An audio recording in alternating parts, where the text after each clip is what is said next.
ഇതാണ് മായയുടെ interface. Interface എടുത്തു കഴിഞ്ഞിട്ടുണ്ടെങ്കിൽ ഫസ്റ്റ് ഇവിടെ കാണുന്നതാണ് ടൈറ്റിൽ ബാർ എന്ന് പറയാം.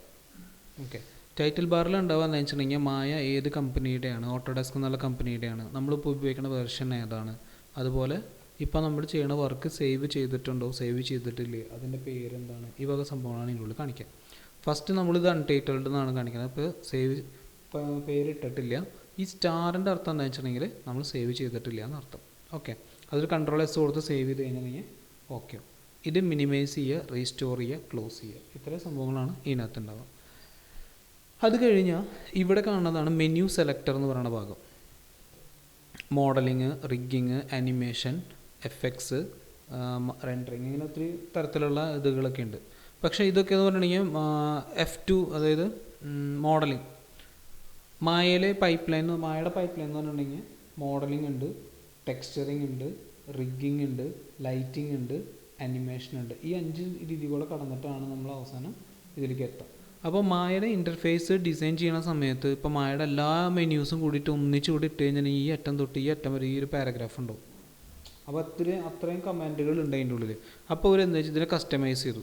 അതായത് മോഡലിംഗ് ചെയ്യുന്ന ഒരാൾ മോഡലിംഗ് മാത്രം ചെയ്താൽ മതി, റിഗ്ഗിങ്ങിലേക്ക് പോകേണ്ട ആവശ്യമില്ല. എന്നാൽ റിഗ്ഗിങ് ചെയ്യുന്ന ആൾ റിഗ്ഗിങ് മാത്രം ചെയ്താൽ മതി, ആനിമേഷനിലേക്ക് പോകേണ്ട കാര്യമില്ല.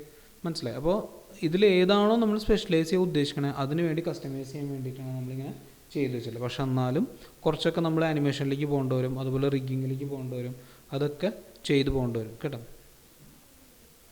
ഇനി ഇതുപോലെ നമ്മളിവിടെ വന്നു കഴിഞ്ഞിട്ടുണ്ടെങ്കിൽ പിന്നെ പറയുന്നതാണ് സ്റ്റാറ്റസ് ലൈൻ എന്ന് പറയുന്നത്. ഈ കാണുന്നതാണ് സ്റ്റാറ്റസ് ലൈൻ.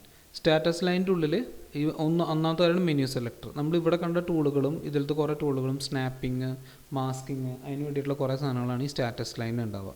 ഓക്കെ, അത് കഴിഞ്ഞ് അതിൻ്റെ തൊട്ട് താഴെയുള്ളതാണ് ഷെൽഫ്. നമുക്ക് ആവശ്യമുള്ള സാധനങ്ങൾ മാത്രം ഇമർജൻസി ആയിട്ട് ആവശ്യം വരുന്ന സാധനം. ഇപ്പോൾ നമ്മൾ എന്തെങ്കിലും ഒരു ഒബ്ജക്റ്റ് ക്രിയേറ്റ് ചെയ്യണമെങ്കിൽ ക്രിയേറ്റിൽ വന്നിട്ട് പോളിഗൺ പ്രിമിറ്റീവ്സിൽ ഇത്രയും സാധനങ്ങൾ കിടക്കുന്നുണ്ടാവും ക്രിയേറ്റ് ചെയ്യാനായിട്ടുള്ളത്. അപ്പോൾ ഇതാണ് ആദ്യം നമ്മൾ ചെയ്യേണ്ടാവുക. അപ്പോൾ ഇത് തന്നെ നമുക്ക് ഇവിടെ വരുമ്പോൾ ഇത്രയും സാധനങ്ങൾ നമുക്ക് കുറച്ച് സാധനങ്ങൾ ഇവിടുന്ന് എളുപ്പം ആക്സസ് ചെയ്യാനായിട്ട് പറ്റുന്ന രീതിയിൽ കിട്ടുന്നുണ്ടാവും. ഇതിനാണ് ഷെൽഫ് എന്ന് പറയാം. ഇത് കൂടാതെ ലെഫ്റ്റിൽ കാണുന്നതാണ് ടൂൾ ബോക്സ് എന്ന് പറയും. അതുപോലെ ഇത് പ്രീസെറ്റ് വിൻഡോ ലേഔട്ട് എന്ന് പറയും. ഈ ഏരിയയാണ് പറയണത്. ഇത് ടൂൾ ബോക്സ്. ഇതിനെ വർക്ക് ഏരിയ എന്ന് പറയും. ഇതിലേക്ക് നമുക്ക് അങ്ങോട്ട് എത്താം. ഇതാണ് ഔട്ട്ലൈനർ. നമ്മുടെ ഇൻ്റർഫേസിലും അതുപോലെ മായ ഈ സീനിൻ്റെ ഉള്ളിലുള്ള സാധനങ്ങൾ എന്തൊക്കെയാണെന്നുള്ളതാണ്. മായയിൽ പുതിയതായിട്ടൊരു ഒബ്ജക്റ്റ് ഒരു സാധനം മായ ഫയൽ ഓപ്പൺ ആക്കുമ്പോൾ ഇതിനകത്ത് പെർസ്പെക്റ്റീവ്, ടോപ്പ്, ഫ്രണ്ട്, സൈഡ്, അതുപോലെ ഡിഫോൾട്ട് ലൈറ്റ് സെറ്റപ്പ്, ഇത്രയും സാധനങ്ങൾ ഇതിൻ്റെ ഉള്ളിൽ നോർമലായിട്ട് ഉണ്ടായിരിക്കും. ഓക്കെ, ഇനി കൺട്രോൾ A പ്രസ് ചെയ്ത് കഴിഞ്ഞിട്ടുണ്ടെങ്കിൽ ഇപ്പം നമ്മളിപ്പോൾ ഇവിടെ കിടക്കുന്നത് റിഗ്ഗിങ് എന്നുള്ള മെനുവിൽ കിടക്കണം. നമ്മളിവിടെ മായ ക്ലാസിക്കിലേക്ക് ഇടാം കേട്ടോ. അപ്പോൾ ഇതിൽ എന്തെങ്കിലും മിസ്റ്റേക്ക് ഉണ്ടെങ്കിൽ ഇവിടെ ക്ലാസിക്കിൽ നിന്ന് മാറ്റിയിട്ട് റീസെറ്റ് കറണ്ട് വർക്ക് സ്പേസ് കൊടുക്കുക. അപ്പോൾ നമ്മൾ മുമ്പ് ചെയ്ത സെറ്റപ്പിൽ നിന്ന് മാറി പുതിയൊരു സെറ്റപ്പിലേക്ക് കടന്നു എന്നർത്ഥം. ഓക്കെ, അപ്പോൾ ഇവിടെ നമ്മൾ കൺട്രോൾ A പ്രസ് ചെയ്ത് കഴിഞ്ഞാൽ ആട്രിബ്യൂട്ട് എഡിറ്റർ വരും, ഇവിടെ ചാനൽ ബോക്സ് വരും. ഇതാണ് മായ ഡിഫോൾട്ടായിട്ട് ഓപ്പൺ ചെയ്യുമ്പോൾ ഉണ്ടാവണം വർക്ക് സെറ്റപ്പ്. ഇതിലൊന്നും നമ്മൾ ഇത്രതരം പറഞ്ഞാൽ വിഷയങ്ങളൊന്നും ഇല്ല ഇത് തമ്മിൽ. പക്ഷേ ഈ ചാനൽ ബോക്സിന് പകരം ടൂൾ സെറ്റിങ്സ് എടുക്കേണ്ടതെന്ന് മാത്രം. ഓക്കെ, ഇവിടേക്കൊക്കെ എത്താം, കോംപ്ലിക്കേറ്റഡ് അല്ല, ഞാൻ പറയാറ് കേട്ടോ. അപ്പോൾ ഇവിടെ വരുമ്പോൾ ഇത് ചാനൽ ബോക്സ്. ഈ ചാനൽ ബോക്സിൻ്റെ ഉള്ളിലാണ് നമ്മൾ ഉണ്ടാക്കിയിട്ടുള്ള ഒരു ഒബ്ജക്റ്റിൻ്റെ പൊസിഷൻ കാണിക്കുന്നത് കണ്ടോ. Sphere, X, Y, Z, rotation, scale, ഈ വക സംഭവങ്ങളൊക്കെ കാണിക്കുക ഈ സൈഡിലാണ് ഉണ്ടാവുക. അതായത് നമ്മൾ പണ്ട് ഈ ജോമെട്രിക്ക് പഠിക്കുന്ന സമയത്ത് കേട്ടോ, ഒരു പോയിൻറ്റിൻ്റെ വാല്യൂ ചോദിക്കും നമ്മുടെ അടുത്ത്. വെറുതെ ബോർഡിൽ ഒരു വര വരയ്ക്കും, വരച്ചിട്ട് പറയും ഒരു ഡോട്ട് ഇടും ടീച്ചർ, എന്നിട്ട് പറയും ഈ പോയിൻ്റ് വില കണ്ടുപിടിക്കും പറയും. അപ്പോൾ നമ്മളാണെങ്കിൽ ഇതിപ്പോൾ എന്തിന് ഈ വാല്യൂ ഇപ്പോൾ കണ്ടുപിടിച്ചിട്ട് എന്നിട്ട് കിട്ടാനുള്ള അങ്ങനെയൊന്നും നമ്മുടെ മൈൻഡ് പോകണ്ടാവും. ആക്ച്വലി വരെ എന്താ ചെയ്യുക എക്സ്, ഇപ്പോൾ ഇവിടെ മുകളിൽ വയ്യ വര സൈഡിലേക്ക് എക്സ് ഇട്ട് കൊടുക്കും. എന്നിട്ട് ഈ വാല്യൂ കണ്ടുപിടിക്കുക എന്ന് പറയുമ്പോൾ അതിൻ്റെ പൊസിഷൻ എങ്ങനെയാണ് എക്സിൽ നിന്നും വൈയിൽ നിന്നും മാറിയിട്ട് എത്രയാണെന്നുള്ളത്. ഇപ്പോൾ നമ്മളിവിടെ ക്രിയേറ്റ് ചെയ്തിട്ടുള്ള സ്പിയറിൻ്റെ വാല്യൂ എന്ന് പറഞ്ഞിട്ടുണ്ടെങ്കിൽ ഇവിടെ 0 ആണ്. ഇതിനിപ്പോൾ നീക്കാമെന്ന് പറഞ്ഞു കഴിഞ്ഞിട്ടുണ്ടെങ്കിൽ കണ്ടോ, എക്സിൽ നിന്ന് റൈറ്റിലേക്ക് നീക്കാമെന്ന് പറഞ്ഞാൽ എക്സിലേക്ക് നീങ്ങി, മുകളിലേക്ക് നീക്കാമെന്ന് പറഞ്ഞാൽ വൈയിലേക്ക് നീങ്ങി, ഫ്രണ്ടിലേക്ക് നീക്കാമെന്ന് പറഞ്ഞാൽ ഇസഡിലേക്ക് നീങ്ങി. ഈ വാല്യൂ ആണ് ശരിക്കും അവർ കണ്ടു. ഇതൊന്നും നമ്മളെ ബാധിക്കുന്ന കാര്യമില്ല, കാരണം നമുക്ക് ആനിമേഷൻ്റെ അവസരത്തിൽ ഇത് മാത്രമേ ആനിമേറ്റ് ചെയ്യുള്ളൂ. പക്ഷേ ഇതൊക്കെ ഉപയോഗിച്ചിട്ടാണ് ഇവരെന്തുണ്ടാവുക, ഈ സ്ക്രിപ്റ്റുകൾ ക്രിയേറ്റ് ചെയ്തിട്ടുണ്ടാവുക. സ്മെല്ല്, പൈത്തൺ സ്ക്രിപ്റ്റുകളൊക്കെ അതിൻ്റെ ഉള്ളിൽ യൂസ് ചെയ്യുന്നതാണ് ഒരു ഒബ്ജക്റ്റ് ക്രിയേറ്റ് ചെയ്യണം. അപ്പോൾ ഇതാണ് ഒബ്ജക്റ്റ് ക്രിയേറ്റ് ചെയ്യണതിൻ്റെ ഏരിയ. അതുപോലെ ഇത് ചാനൽ ബോക്സ്. ഇതാണ് ലെയർ സെറ്റപ്പ് എന്ന് പറഞ്ഞു കഴിഞ്ഞിട്ടുണ്ടെങ്കിൽ ലെയർ നമ്മൾ ഫോട്ടോഷോപ്പിൽ കാണുന്ന പോലെ ഒരു ഒബ്ജക്റ്റിൻ്റെ മുകളിൽ വേറൊരു ഒബ്ജക്റ്റ് കൊണ്ടിടുക, അങ്ങനത്തെ സെറ്റപ്പ് അല്ല. ആകെ എന്നിട്ടാണ് ഒരു ഒബ്ജക്റ്റ് ക്രിയേറ്റ് ചെയ്യുക, അതിന് നമ്മൾ റെഫറൻസിലേക്ക് വിസിബിലിറ്റി ഓൺ ആക്കുക, ഓഫ് ആക്കുക, അല്ലെങ്കിൽ ടെംപ്ലേറ്റ് ആക്കിയിടുക, റെഫറൻസ് ആക്കിയിടുക, അല്ലെങ്കിൽ നമുക്ക് സെലക്ട് ചെയ്യാവുന്ന രീതിയിലാക്കുക. ഇത്രേ ഉള്ളൂ ഇതിൻ്റെ ഫംഗ്ഷൻ. ഓക്കെ, ഇതിൽ തൊട്ട് താഴെ വരണതാണ് ടൈം ലൈൻ എന്നാണ് ഞാൻ പറയാം. അതായത് നമ്മൾ സ്റ്റാർട്ട് തൊട്ട് എൻഡ് വരെയുള്ള ആനിമേഷൻ പ്ലേ ആവുന്നത് ഇതിൻ്റെ ഉള്ളിൽ കൂടെയാണ്. അതിൻ്റെ തൊട്ട് താഴെയാണ് റേഞ്ചർ ബാർ. ഈ സ്റ്റാർട്ട് തൊട്ട് എൻഡ് വരെയുള്ള ഏരിയാസ് നമുക്ക് കാണിക്കാൻ വേണ്ടിയിട്ടാണ് റേഞ്ചർ ബാർ എന്ന് പറഞ്ഞു കഴിഞ്ഞാൽ. ഓക്കെ, തൊട്ട് താഴെ അതിൻ്റെ താഴെ, അതായത് ടൈം ലൈൻ വന്നു, അതിൻ്റെ താഴെ റേഞ്ചർ ബാർ വന്നു, റേഞ്ചർ ബാറിൻ്റെ താഴെ സ്ക്രിപ്റ്റ് വന്നു. ഈ സ്ക്രിപ്റ്റിനകത്ത് പറയുന്നതാണ് മെല്ല് പൈത്തൺ എന്ന് പറയുന്ന സ്ക്രിപ്റ്റ് ഉണ്ട്. മായ എംബഡഡ് ലാംഗ്വേജ് എന്നാണ് അതിൻ്റെ പേര്. മായ എംബഡഡ് ലാംഗ്വേജ്. ഇതിനുള്ളിൽ നമുക്ക് സ്ക്രിപ്റ്റുകൾ ടൈപ്പ് ചെയ്ത് കൊടുക്കാൻ പറ്റും. അപ്പോൾ നമ്മൾ ഇപ്പോഴത്തെ ലെവലിൽ നമുക്ക് സ്ക്രിപ്റ്റ് ആവശ്യം വരില്ല. റിഗ്ഗിങ്ങിനൊക്കെ ആവശ്യം വരുന്ന സമയത്തോ അല്ലെങ്കിൽ ചില ആനിമേഷൻ അഡ്വാൻസ്ഡ് ചെയ്യുന്ന സമയത്ത് നമുക്ക് സ്ക്രിപ്റ്റിങ്ങൾ ആവശ്യം വരില്ലുണ്ട്. ഓക്കെ, ഇവിടെയാണ് ഫീഡ്ബാക്ക് ലൈൻ എന്ന് പറയുന്നത്. ഇതാണ് ഫീഡ്ബാക്ക് ലൈൻ. ഇപ്പോൾ നമ്മളൊരു ബോക്സ് ക്രിയേറ്റ് ചെയ്ത് അപ്പോൾ തന്നെ ഫീഡ്ബാക്ക് ആണെങ്കിൽ റിസൾട്ട് PQ poly1 ക്രിയേറ്റഡ്. മനസ്സിലായി? ഇതാണ് എൻ്റെ ഫീഡ്ബാക്ക് ലൈൻ. തൊട്ട് താഴെ ഏറ്റവും ലാസ്റ്റത്തെ ലൈനിൽ കാണുന്നതാണ് ഹെൽപ്പ് ലൈൻ എന്ന് പറയുന്നത്. ഇതിനുള്ളിൽ നമ്മൾ ഒബ്ജക്റ്റ് എവിടെയെങ്കിലും മൂവ് ചെയ്ത് വെച്ചിട്ടുണ്ടെങ്കിൽ സെലക്ട് ടൂൾ ആൻ ഒബ്ജക്റ്റ് എന്നൊക്കെ പറയാം. എന്തെങ്കിലും ഒരു ഒബ്ജക്റ്റ് ക്രിയേറ്റ് ചെയ്യുക, സെലക്ട് ചെയ്യാനെ കുറിച്ച് നമുക്ക് ചിലർക്കൊക്കെ എനിക്ക് വലിയ യൂസായിട്ട് തോന്നിയിട്ടില്ല. പക്ഷേ എന്തായാലും ഇതിങ്ങനെ കാണിച്ചുകൊണ്ടേ ഇരിക്കുക. അതിൻ്റെ ഉള്ളിൽ ആ ഭാഗം എന്തിനു വേണ്ടി യൂസ് ചെയ്യാമെന്നാണ്.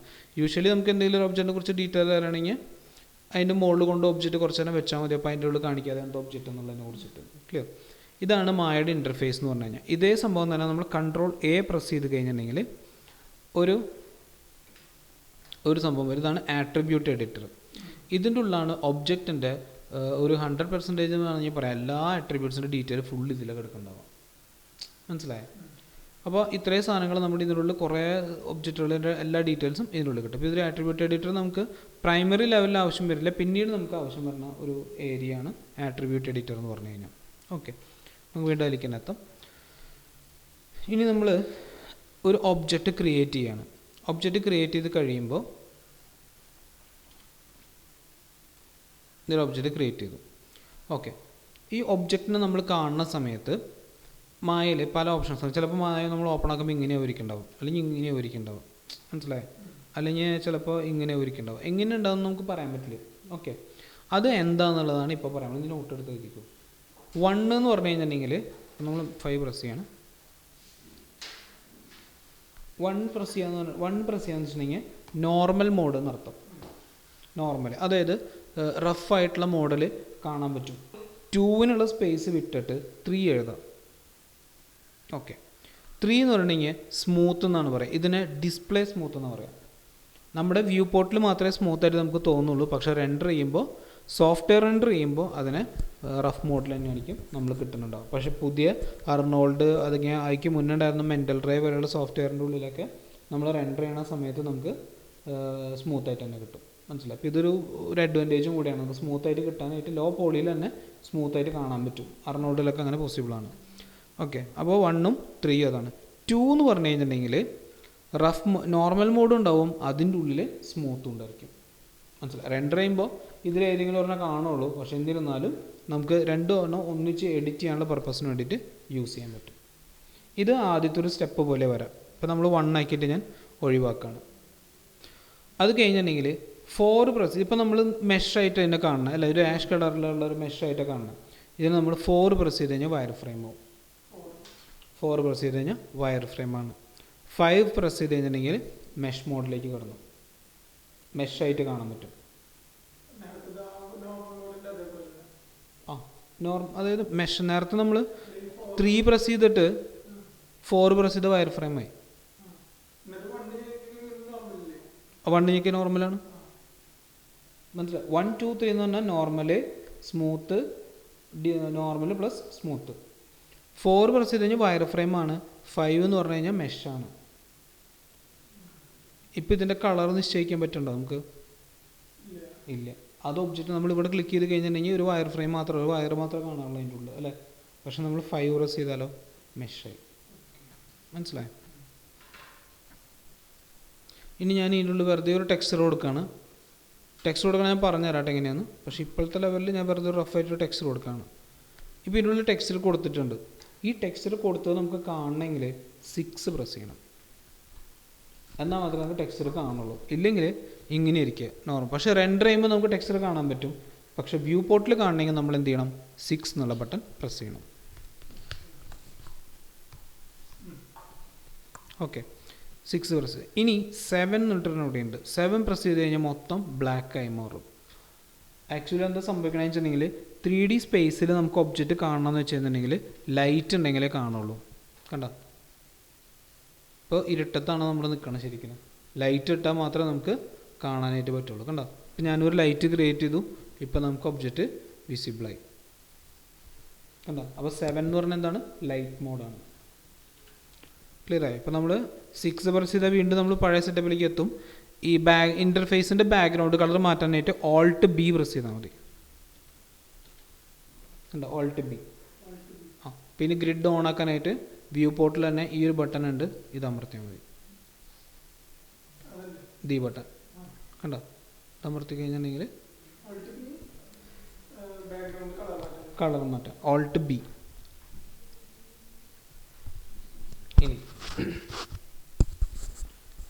ഇനി നമ്മൾ ആദ്യത്തെ വർക്ക് എന്താണെന്ന് വെച്ചിട്ടുണ്ടെങ്കിൽ ഇൻ്റർഫേസിൽ ഓരോ ഒബ്ജക്റ്റുകൾ ക്രിയേറ്റ് ചെയ്യണതാണ്.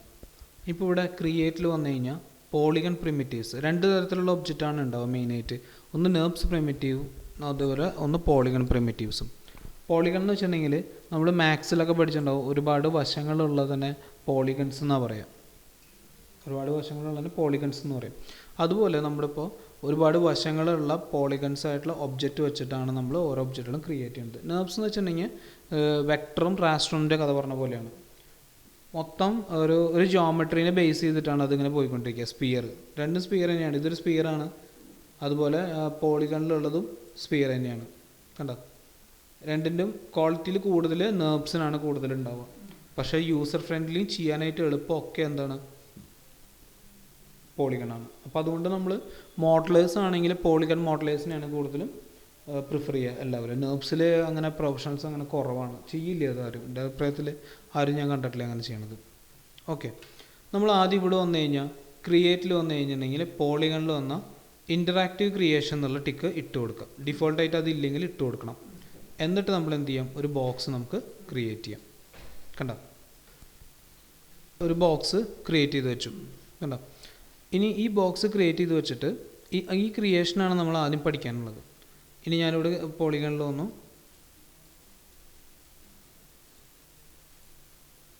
ക്യൂബ്, സിലിണ്ടർ കയ്യിൽ ജസ്റ്റ് ഒരു സർക്കിൾ ക്രിയേറ്റ് ചെയ്യുക, പൊന്തിച്ച് കഴിഞ്ഞാൽ ക്രിയേറ്റ് ആയി. കോൺ എന്ന് പറഞ്ഞു കഴിഞ്ഞാൽ ആദ്യം ഒരു വട്ടം വരയ്ക്കുക, പിന്നെ മുകളിലേക്ക് പൊന്തിച്ചാൽ ഓക്കെ. പിന്നെ ഒരു ടോറസ്, റേഡിയസ് അല്ല, ഏറ്റവും കോംപ്ലിക്കേറ്റഡ് ആയിട്ടുള്ളത് ഹെലിക്സ് ആണ്. ഹെലിക്സ് ക്രിയേറ്റ് ആണ് ഏറ്റവും ബുദ്ധിമുട്ട്. എന്നുവെച്ചാൽ ഇതിൻ്റെ ഉള്ളിൽ കേട്ടോ, ആദ്യം നമ്മളൊരു വട്ടം വരച്ചു, മുകളിലേക്ക് പൊക്കി, പിന്നെ റിങ്ങുകളുടെ എണ്ണം കറക്റ്റ് ചെയ്തു, അതിൻ്റെ വിഡ്ത്ത് കറക്റ്റ് ചെയ്തു, കഴിഞ്ഞു. ഇത്രയും സ്റ്റെപ്പിൽ കൂടെയാണ് ക്രിയേറ്റ് ആവണം. എന്നോടാണ് പറഞ്ഞുതരാം. ഹെലിക്സ് ക്രിയേറ്റ് ചെയ്യാനായിട്ട് ആദ്യം ഇവിടെ എല്ലാം എഴുതി വെച്ചിട്ടുണ്ട്. ഡ്രാഗ് ദ ഡയമെൻഷൻ കണ്ടോ, ക്ലിക്ക് ചെയ്ത് ഡ്രാഗ് ചെയ്തു, അപ്പോൾ അതിൻ്റെ വട്ടം കറക്റ്റായി. Drag up to set height set ചെയ്യാനായിട്ട് ഡ്രാഗ് മുകളിലേക്ക് ഡ്രാഗ് ചെയ്തു. കണ്ടോ, drag to edit number of coils, ഇതൊക്കെ ലെഫ്റ്റ് മൗസ് ബട്ടൺ ആണ് ക്ലിക്ക് ചെയ്യണേ. കോയിൽസ് സെറ്റ് ചെയ്തു. കണ്ടോ, ഇനി drag to edit the section radius. കണ്ടോ, റേഡിയസ് സെറ്റ് ചെയ്യാനായിട്ട് നമ്മൾ ഇത് സെറ്റ് ചെയ്ത് കൊടുത്തു. കണ്ടോ, നമ്മൾ ബൈക്കിൻ്റെയൊക്കെ സ്പ്രിങ് ഉണ്ടാക്കണമെങ്കിൽ ഇങ്ങനെ കിട്ടും, നമുക്ക് ഡ്രാഗ് ചെയ്താൽ മതി. ഇങ്ങനെയാണ് നമ്മൾ ആദ്യം ചെയ്ത് നോക്കേണ്ട, ഫസ്റ്റ് ക്ലാസ്സിൽ നമ്മൾ ചെയ്ത് നോക്കേണ്ട കാര്യം ഇതാണ്.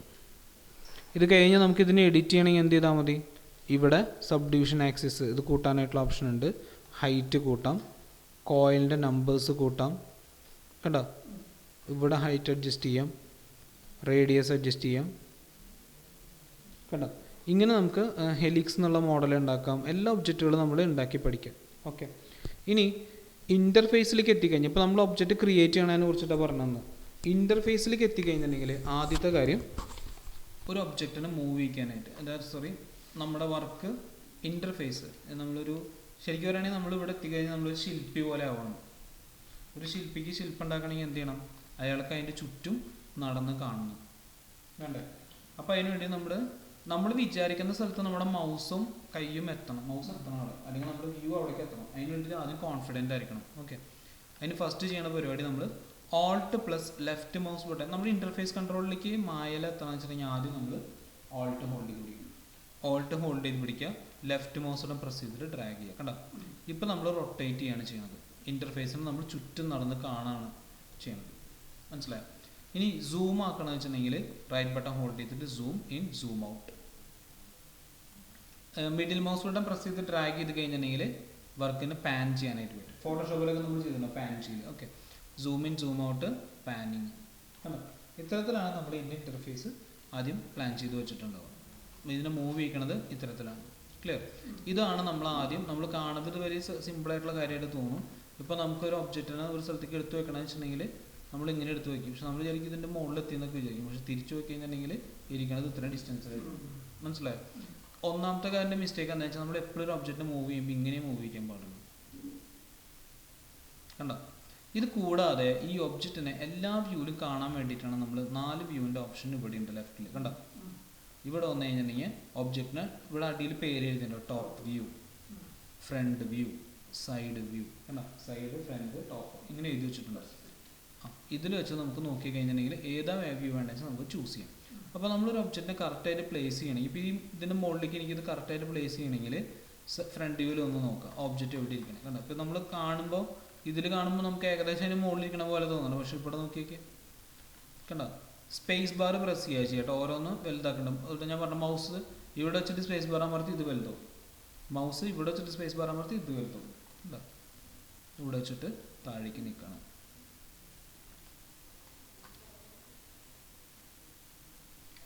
ഓക്കെ, ഇപ്പം നമ്മളിവിടെ സെറ്റ് ചെയ്തു.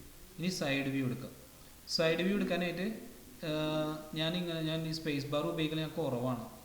ഇവിടെ ഫ്രണ്ട് വെക്കാൻ വെച്ചിട്ടുണ്ടെങ്കിൽ സ്പേസ് ബാർ ഞാനിവിടെ ഉപയോഗിക്കൽ കൂടുതലും ഒരു വ്യൂ സെലക്ട് ചെയ്തിട്ട് സ്പേസ് ബാർമ ഹോൾഡ് ചെയ്യും, മായൽ ക്ലിക്ക് ചെയ്യും, റൈറ്റ്, ടോപ്പ്, പെർസ്പെക്റ്റീവ്, ഫ്രണ്ട്. കണ്ടോ, ഇത് കൂടാണ്ട് പുതിയ വെർഷനിൽ വന്നിട്ടുള്ളതാണ് ബോട്ടം വ്യൂ, ലെഫ്റ്റ്, ബാക്ക്, പുതിയ ക്യാമറ, ന്യൂ ക്യാമറയിലേക്ക് കിടക്കാനായിട്ടുള്ള ഓപ്ഷൻസ്. മനസ്സിലായി? ഇങ്ങനെയാണ് വരിക. അപ്പോൾ നമുക്കിതിൽ ഏതാ വേണ്ടതെന്ന് വെച്ചിട്ടുണ്ടെങ്കിൽ നമുക്കത് സെറ്റ് ചെയ്ത് കൊടുക്കാൻ പറ്റും. ഓക്കെ, അപ്പോൾ ഞാനിവിടെ സ്പേസ് ബാർ ഹോൾഡ് ചെയ്ത് റൈറ്റ് സൈഡിലേക്ക് ഡ്രാഗ് ചെയ്ത് റൈറ്റ് വ്യൂ കിട്ടി. ഉണ്ടോ, ഇനിയിപ്പോൾ നമ്മുടെ ഒബ്ജക്റ്റ് നോക്കുകയാണ്. ഇങ്ങനത്തെ സിറ്റുവേഷനിൽ ഈ ഒബ്ജക്റ്റ് ഇവിടെ തടസ്സമായിട്ട് നിൽക്കുകയാണ്. ഇത് നമുക്ക് മാറ്റി വയ്ക്കാവുന്നുള്ള സിമ്പിളായിട്ട്. പക്ഷേ അതിൽ നല്ല എന്താണ് 4 പ്രസ് ചെയ്യാം. കണ്ടോ, 4 പ്രസ് നമുക്ക് ഗ്രിഡ് ഓഫ് ചെയ്ത് കഴിഞ്ഞാൽ നമ്മുടെ ഒബ്ജക്റ്റിന് മുകളിലാണ് എത്തിയിരിക്കണത് എന്നുള്ളത് അറിയാൻ പറ്റും. കണ്ടോ, സ്വല്പം നമുക്ക് ഇങ്ങോട്ട് ബാക്കിലേക്ക് നീക്കാം. Okay, fine. കണ്ടോ, ഇനി നമ്മൾ 5 പ്രസ് ചെയ്തിട്ട് ഒബ്ജക്റ്റ് മോഡിൽ ഒന്ന് നോക്കി കഴിഞ്ഞാൽ നമ്മുടെ ഒബ്ജക്റ്റ് പ്രോപ്പറായിട്ട് ഇരിക്കേണ്ടത്. കണ്ടോ, അപ്പോൾ നമ്മളൊരു ഒബ്ജക്റ്റ് കറക്റ്റായിട്ട് പ്ലേസ് ചെയ്ത് നമുക്ക് ഉറപ്പാക്കണമെങ്കിൽ എന്ത് ചെയ്യണം, ഫ്രണ്ട്, സൈഡ്, ടോപ്പ് സെറ്റ് ചെയ്തിട്ട് അതിൻ്റെ ഉള്ളിൽ സെറ്റ് ചെയ്യണം. അപ്പോൾ അത് നമുക്ക് കൺഫേം ആക്കാനായിട്ട് പറ്റുള്ളൂ.